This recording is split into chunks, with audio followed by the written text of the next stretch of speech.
The room was dim, lit only by the flickering glow of a lantern swinging from the ceiling of the underground bunker.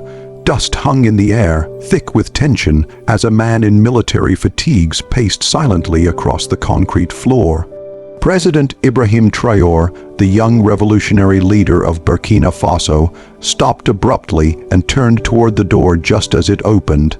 Captain Isaka Kone, his most trusted security chief, entered with a grim expression. "Mon President," Isaka said, his voice tight, "we have him." Traore's eyes darkened. "Bring him in." Two heavily armed soldiers dragged in a man, tall, with a sharp jaw and bloody nose, his white shirt torn and stained with red clay. His hands were bound behind his back, and a black bag was yanked off his head. Jean-Luc Moreau, French intelligence, operating under the alias Bernard Marat, Isaka declared, tossing a forged Burkina passport on the metal table. He was intercepted near the outskirts of Kaya, mapping our troop movements. He had a satellite phone, encrypted documents, and contact with at least 3 informants in the north. Traore stepped closer, eyes locked on the prisoner. "So the French think they can still play puppet master?" Moreau, coughing blood, smiled defiantly. "You're a revolutionary, Traore, but this game is older than you. You can't win." "I already am winning." Traore leaned down. "You're in my house now, and you're going to tell me everything." Moreau laughed bitterly. "I'm a diplomat, you idiot. Touch me, and Paris will have tanks rolling into Ouagadougou before you blink." Isaka took a step forward, his hand twitching on his sidearm. "You think France scares us anymore? Look around, you're alone." "I think you're bluffing," Moreau said coolly, his bruised lip curling, "and I think you've just made your biggest mistake." Outside, the world was stirring. News hadn't broken yet, but foreign embassies were alert. Across the border, drones were already being retasked. In Mali, Wagner operatives aligned with Traore's regime were being told to stand by. West Africa was becoming a powder keg. Back in the bunker, Traore sat heavily in the chair across from Moreau. "You know what I find fascinating," he began, his voice softer now. "You people Europeans still think we're stupid. You send your spies, bribe our generals, sabotage our power stations, and think we won't notice. But we notice, monsieur." Moreau met his gaze with a flicker of concern now. "There's diplomacy, and then there's madness." "You call it madness," Traore said. "I call it freedom." Isaka placed a dossier in front of the president. Inside were pictures, Moreau shaking hands with traitorous army officers, grainy images from a hidden drone showing him unloading crates from a C-130 parked at a makeshift strip near the Sahel. "You smuggled weapons into this country." "No," Moreau snapped. "I smuggled balance." Traore's fist slammed the table. "Balance, is that what you call funding a coup?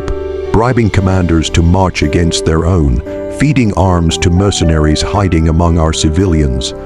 Better mercenaries than Russians," Moreau hissed. Traore stood again, this time stepping behind Moreau, who instinctively tensed. "You want to talk about Russia?" Traore whispered. "You think we don't know what the West wants. You call us pawns, yet you're the ones sent to die for oil, for uranium, for gold you'll never see." He walked back into the light. "Isaka, how long until the press gets the footage?" "Less than an hour, sir." "You'll never get away with this," Moreau said, now visibly shaken. "Paris won't sit still." "I'm counting on that." Traore smiled coldly. "Let the world see what empire looks like in 2025. Let them see you for what you are." Isaka hesitated. "Sir, with respect, if we air this, France might retaliate economically, militarily. They already are," Traore snapped. "Cutting off aid, freezing assets, sending men like this to destabilize us. No more games." A crackle on the radio interrupted the tension. "Command, this is forward post Alpha. Unidentified drone entering airspace. High altitude. Possible French asset." Traore's eyes narrowed. "They're watching us."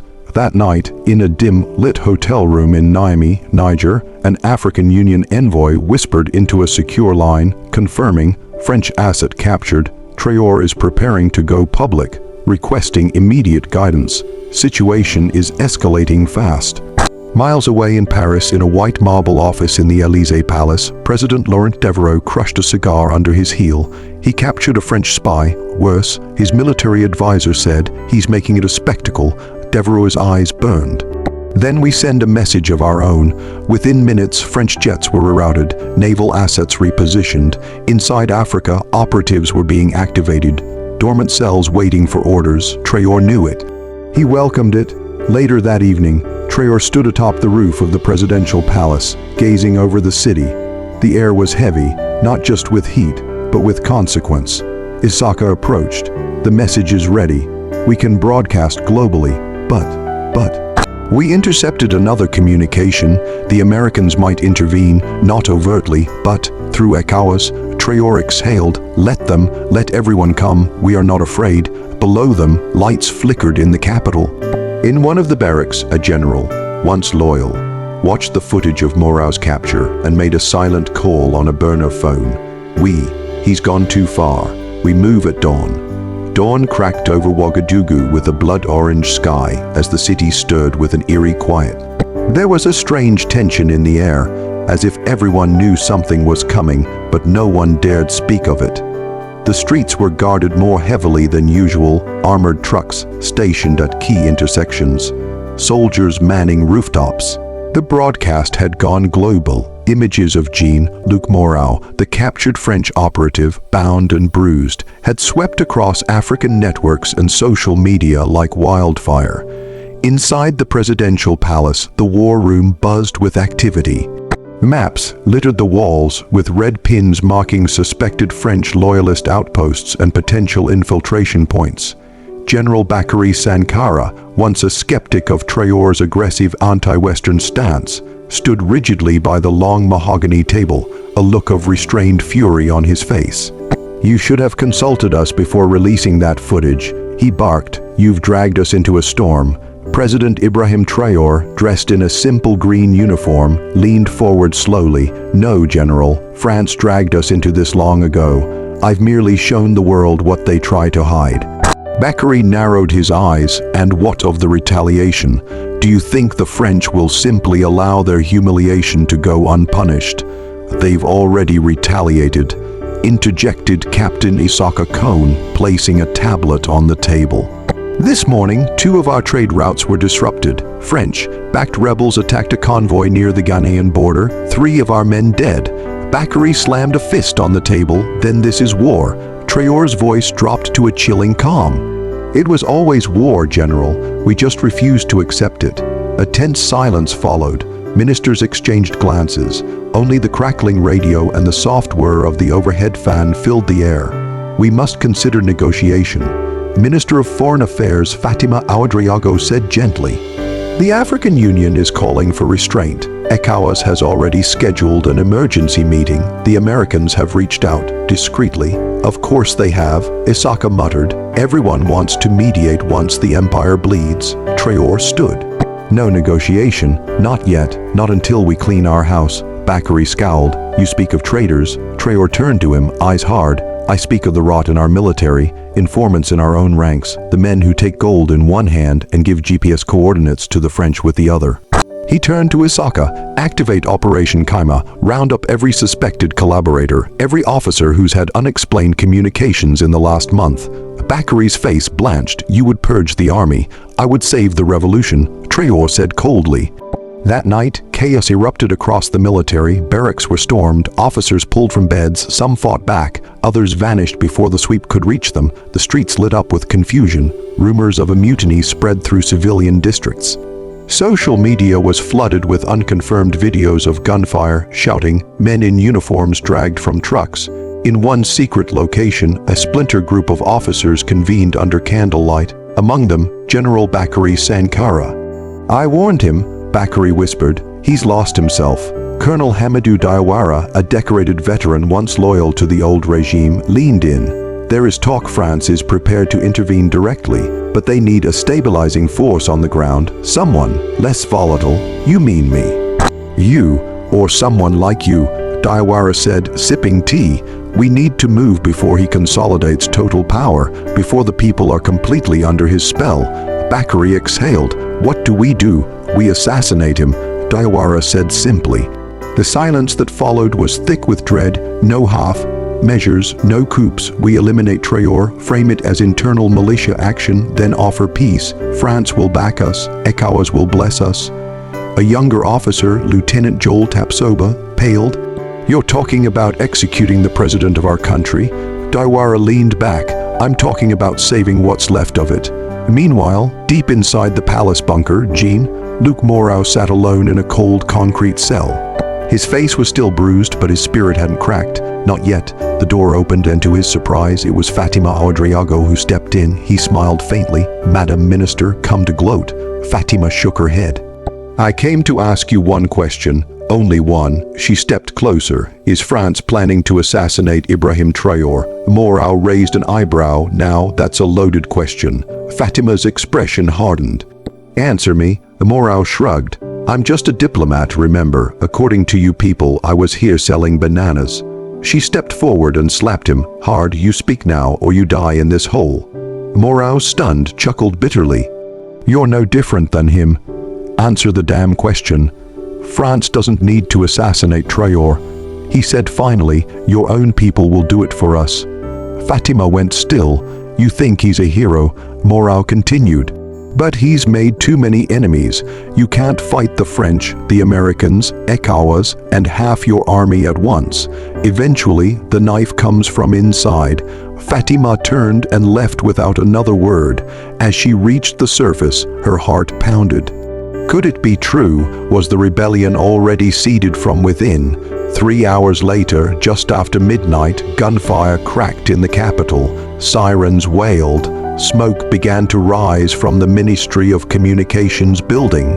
It wasn't rebels, it was someone else. Inside the palace, President Traore was rushed from his bed by Isaka. "They've moved," Isaka said. "Someone hit the comm building. We intercepted chatter military frequency. It's Bakary, he's leading it." Traore's eyes flared. "Then it's time we end this." The next few minutes were chaos. Loyalists scrambled to establish a defensive perimeter. Anti-aircraft units were deployed, fearing a French-backed airstrike might accompany the betrayal. Fatima arrived, breathless. "You were right," she told Traore. "Moreau said the knife would come from inside." Traore nodded. "I will never let this country be sold again." Gunfire erupted outside the gates. "Sir," Isaka said, "we must evacuate. There's a secondary location." "No," Traore snapped. "I stand here, let them come." And come they did by 2:30 a.m. General Bakary's forces had breached the outer perimeter. Explosions rocked the west wing of the palace. The power flickered. Smoke billowed through the halls. Traore, flanked by Isaka and a handful of elite guards, took position inside the Hall of Unity, an ironic name now. "This is your last chance." Bakary's voice echoed from a bullhorn outside. "Surrender and be spared. Continue this madness and be buried beneath it." Traore raised a radio to his mouth. "You call it madness, I call it resistance." He turned to his men. "You are not soldiers of France. You are not slaves of Europe. You are children of this soil. We do not kneel." They roared in unison. The final siege began. The Hall of Unity echoed with the deafening roar of gunfire. Smoke curled through broken, stained glass windows, casting flickering colors on the polished marble floor, now slick with blood. President Ibrahim Traore stood unflinching in the center of the chaos, his assault rifle slung across his chest, flanked by Captain Isaka Kone and 6 elite guards. The siege had begun with ruthless precision. Bakary's forces storming the outer wings of the palace, armed with heavy weapons, some of which bore NATO serials. It was no longer a question of loyalty. It was a war between ideologies, between old colonial puppets and a man who dared challenge their strings. Front stairwell breached. A soldier shouted over the radio. "Hold them there," Isaka barked. "Seal Corridor Alpha. Rig the secondary hole. We make this palace a trap." Traore walked over to a fallen soldier, shot through the chest, and gently closed his eyes. "Another martyr. This is what independence demands. We won't hold much longer." Fatima Ouedraogo warned as she entered, clutching a bloodied dossier. "They've overrun the east flank. We have no air support. Communications are jammed. We've lost satellite link. Possibly French interference." Isaka looked to Traore.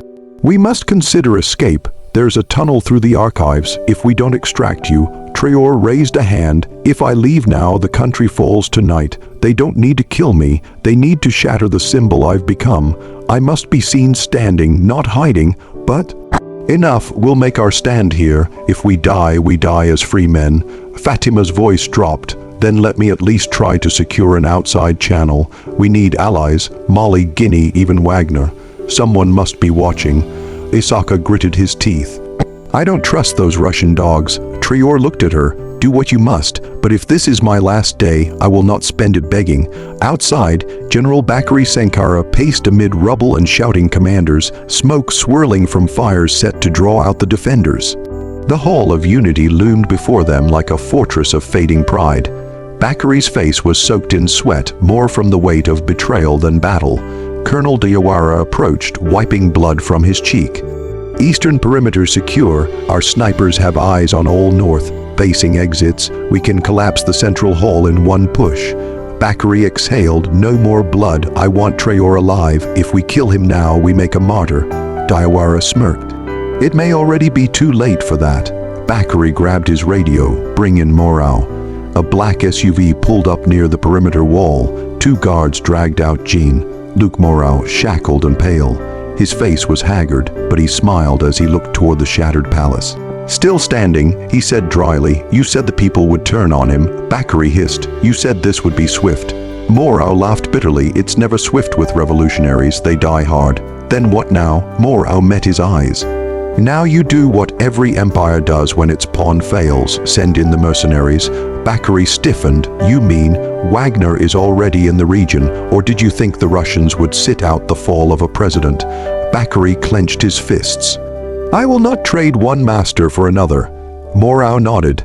Then you'd better finish this quickly, before the Russians or the Americans decide it's their turn. Back inside, Fatima found an old backup transmitter buried beneath the palace archives, once used during the transitional government. Dusty and cracked, but still functional, she tuned it to a secure frequency, one she remembered from a discreet meeting with Guinean agents months ago. Calling Alpha Echo 7, she said, fingers trembling. This is Minister Fatima Ouedraogo. We are under siege. The president is alive. Coordinates sent. If you receive this, respond. Static. Then Alpha Echo here. Confirm distress. Stand by. She sagged against the wall, breath catching. Meanwhile, upstairs, Traore and his men repelled wave after wave of attackers.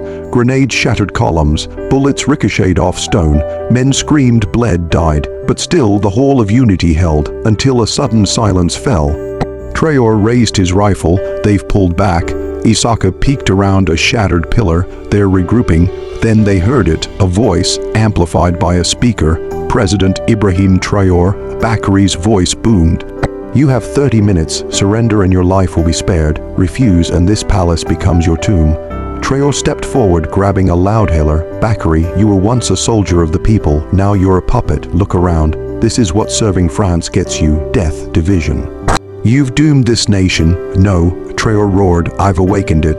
Then came the whistle of rockets. Traore spun too late. An explosion ripped through the south wall. The roof partially collapsed, burying 2 guards alive. Smoke filled the room. The Hall of Unity had become a tomb. In the rubble, Traore coughed blood. His leg was pinned. Isaka was unconscious, blood dripping from his scalp. Fatima stumbled in, eyes wide. Help me, she cried, dragging a beam off his leg. You must live. He gasped. It's too late. No, you don't get to die.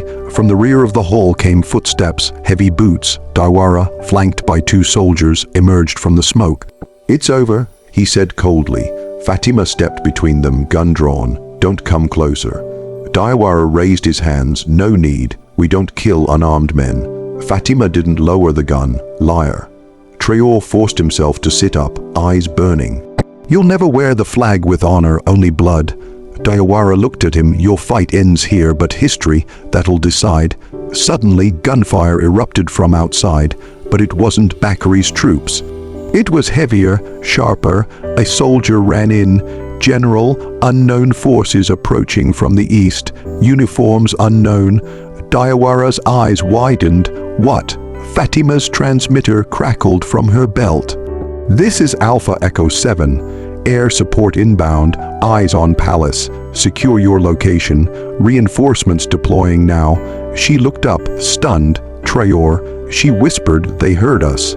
Outside, the thunder of rotors tore through the night. Helicopters, unmarked but not French, descended on the perimeter. Armed men in desert camo stormed Bakari's lines. The fighting reignited. Chaos consumed both sides. None knew who was friend or foe. Inside, Darwara turned to run, but Traore shot him in the leg. "Tell Bakari," Traore growled, "we're not finished." As Fatima and Isaka helped him to his feet, the walls trembled. The Hall of Unity, now half destroyed, filled with the light of flares and the echo of liberation or invasion. And in that moment, no one knew who truly controlled Burkina Faso. Only one thing was certain: the revolution wasn't over, it had just begun. Flames danced across the remains of the Hall of Unity, casting long shadows of men who had survived what should have been their last stand. Traore limped through the corridors, propped up by Isaka and Fatima, his uniform torn and his face streaked with soot and blood. Outside, the roar of helicopters echoed across the capital, but none bore the tricolor of France, nor the Russian flag. Instead, the unmarked birds descended silently, dropping masked soldiers with no clear allegiance. "Who are they?" Isaka muttered as they exited into the courtyard, weapons still raised. "I don't recognize the insignia," Fatima whispered. "Not Russian, not Guinean, not ours." One of the masked operatives approached them and stopped just a few feet away. The man pulled down his face covering. It was not a soldier, it was a woman, African. "Young President Traore?" she asked calmly. He nodded slowly. "Who sent you?" The woman gave a faint smile. "The ones who still believe Africa belongs to Africans." Traore narrowed his eyes. "That's vague. Who are you aligned with?" "We're not mercenaries, we're Pan-Africanists. You inspired more than you know. Mali, Guinea, parts of Niger, they watched, and when the world turned its back on you, we came." He stared at her, weary but standing tall.